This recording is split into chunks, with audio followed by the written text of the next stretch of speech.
సూర్యాపేట జిల్లాలో అత్యంత విషాద ఘటన చోటు చేసుకుంది. అనారోగ్యంతో వృద్ధ దంపతులు ఘోర నిర్ణయం తీసుకున్నారు. పిల్లలకు తాము భారం కాకూడదని ఆత్మహత్య చేసుకున్నారు. ఇంట్లో గడియ పెట్టుకొని పెట్రోల్ పోసుకొని బలి తీసుకున్నారు. తల్లి అక్కడికక్కడే మృతి చెందింది. తండ్రి హాస్పిటల్లో మృతి చెందినట్లుగా కూడా తెలుస్తోంది. కేసు నమోదు చేసి దర్యాప్తు చేస్తున్నారు పోలీసులు. బ్రేకింగ్ న్యూస్ చూసే ముందు ఒక బిగ్ అప్డేట్ అయితే చూద్దాం. హైదరాబాద్ మొత్తంలో ఉన్న బెస్ట్ ప్రాపర్టీస్ అన్నింటినీ ఒకే వేదికపైకి తీసుకొస్తోంది సుమన్ టీవీ. అక్టోబర్ 18, 19వ తేదీన హెచ్ఎస్సిసి నోవాటలో జరిగే సుమన్ టీవీ ప్రాపర్టీ ఎక్స్పోలో best flats, villas, open plots, Deepavali offers and discounts తో అందుబాటులో ఉంటాయి. మీరు విజిట్ చేసి ప్రతి గంటకి ఒక గోల్డ్ కాయిన్ గెలుచుకునే ఛాన్స్ కూడా ఉంది. ఫ్యామిలీతో రండి, మీ డ్రీమ్ ప్రాపర్టీని సొంతం చేసుకోండి. ఇక బ్రేకింగ్ చూద్దాం. అమ్మా నాన్న అంటే అంతులేని ప్రేమ, అనురాగం. తమ పిల్లల కోసం జీవితాన్ని త్యాగం చేసే గొప్ప మనసు వారిదే. కంటికి రెప్పలా కాపాడి కష్టపడి పెంచి ప్రయోజకుల్ని చేస్తారు. తమ కష్టాన్ని, కన్నీళ్లని కూడా చూపించరు. అలాంటి తల్లిదండ్రులు ఒక దశలో తామే తమ బిడ్డలకు భారం అవుతున్నామని భావించారు. తమ అనారోగ్యం కారణంగా పిల్లలు ఇబ్బంది పడుతున్నారని బాధపడ్డారు. ఆ భారాన్ని తమ బిడ్డలకు ఇవ్వకూడదని విషాద నిర్ణయాన్ని తీసుకున్నారు. ఆ కనిపించిన కన్నవాళ్లే తమ జీవితాన్ని ముగించుకున్నారు. సూర్యాపేట జిల్లాలో జరిగిన ఈ హృదయ విదారకర ఘటన కన్నీళ్లు పెట్టిస్తోంది అక్కడున్న వారందరినీ కూడా. కనిపించిన తల్లిదండ్రుల విషాద నిర్ణయం సూర్యాపేట జిల్లాలో జరిగింది. తమ పిల్లలకు భారం కాకూడదన్న ఒక ఉద్దేశంతో వృద్ధ దంపతులు తమ జీవితాన్ని ముగించుకోవడం అందరినీ కూడా కలిచివేస్తూ ఉంది. ఈ హృదయ విదారకర ఘటన ఆత్మకూరు మండలం బోట్యా తండా పంచాయతీ పరిధిలో చోటు చేసుకుంది. భూక్యాలచ్చు ఆయన భార్య వీరమ్మ ఈ విషాదానికి పాల్పడ్డారు. ఈ దంపతులకు 3 కుమారులు, 1 కుమార్తె కూడా ఉన్నారు. వీరందరికీ పెళ్లిళ్లు కూడా చేశారు.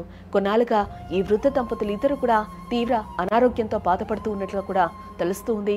తమ ఆరోగ్యం బాగలేక పిల్లల జీవితాలు కూడా ఇబ్బంది పడకూడదని ఈ వృద్ధ జంట ఒక తీవ్రమైన నిర్ణయాన్ని అయితే తీసుకున్నారు. ఆదివారం రాత్రి సమయంలో ఇంట్లో ఎవరు లేని టైం చూసి లోపల గడియ పెట్టుకొని ఒంటిపై పెట్రోల్ పోసుకొని నిప్పంటించుకున్నారు. ఈ ప్రయత్నంలో అగ్నికీలలకు వీరమ్మ అక్కడికక్కడే మృతి చెందింది. ఇంతలో శబ్దం విని చుట్టుపక్కల వాళ్ళు అక్కడికి చేరుకుని కాలిన గాయాలతో ఉన్న లచ్చును హుటాహుటిన సూర్యాపేట ప్రభుత్వ ఆసుపత్రికి అయితే తరలించడం జరిగింది. అక్కడున్న స్థానికులందరూ కూడా అక్కడ చికిత్స పొందుతూ కూడా లచ్చు కన్నుమూసినట్లుగా కూడా తెలుస్తోంది. మృతుల కుమారుడు భూక్యా మోహన్ ఈ ఘటనపై పోలీసులకు ఫిర్యాదు చేయడం జరిగింది. ఈ మేరకు పోలీసులు కేసు నమోదు చేసుకుని దర్యాప్తు చేస్తూ ఉన్నారు. నాన్నలకు దసరాకు కూడా పిలిచిన, అయితే రాలే. ఇక్కడనే ఉంటాం బిడ్డ, నాకు అసలు కడుపు నొప్పి ఉంది, నడుము నొప్పి ఉంది అని చెప్పింది. నడుము నొప్పి నాకు చేత కావట్లే అని చెప్పింది మా అమ్మ. మా నాన్న అయితే నాకు తలకాయ తిరుగుతుంది బిడ్డ, నేను రాను, నాకు అసలు చేత కావట్లే. ఒక్కొక్కసారి మా నాన్నకు తలకాయ తిరుగుతుంది, షుగర్ బీపీ వల్ల అట్లా అయిపోయి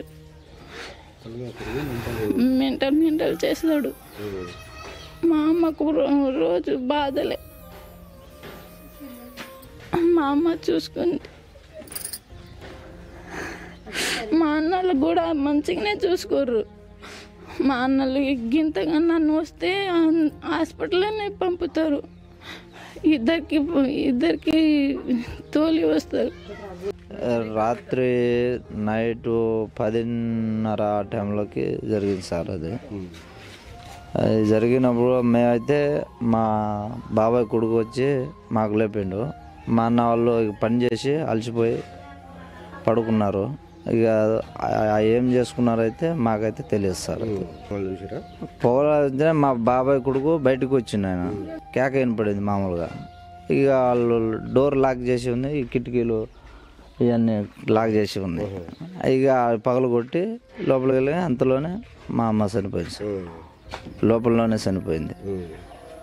మా నాన్న కొన్ని ఊపిరితో ఉంటే ఇక అంబులెన్స్ ఫోన్ చేసి అనారోగ్యం అంటే ఏమేమి అంతా కాలిపోయారు సార్ మొత్తం. మీ నాన్నకి ఏమన్నా పక్షవాతం ఉంది, మా నాన్నకు కూడా షుగర్ ఉంది. ఇక అవి వచ్చి కూడా 7 సంవత్సరాలు అయింది సార్.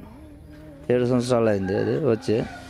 వచ్చినప్పుడు ఇక ఇక మేము చూపించనే ఉంటున్నాం. డబ్బులు పెట్టుకొని మేము అంత కష్టం మీద రెక్కలు కూలి చేస్తేనే డొక్కాడేది. ఇక ఆయన కూడా మేము పని చేసుకుంటా వాళ్ళని సాదుకుంటా మేము బాగానే చూసుకుంటున్నాం అంతా. కానీ ఇక వాళ్ళు ఏం చేసుకున్నారైతే మాకైతే ఇక తెలియట్లేదు.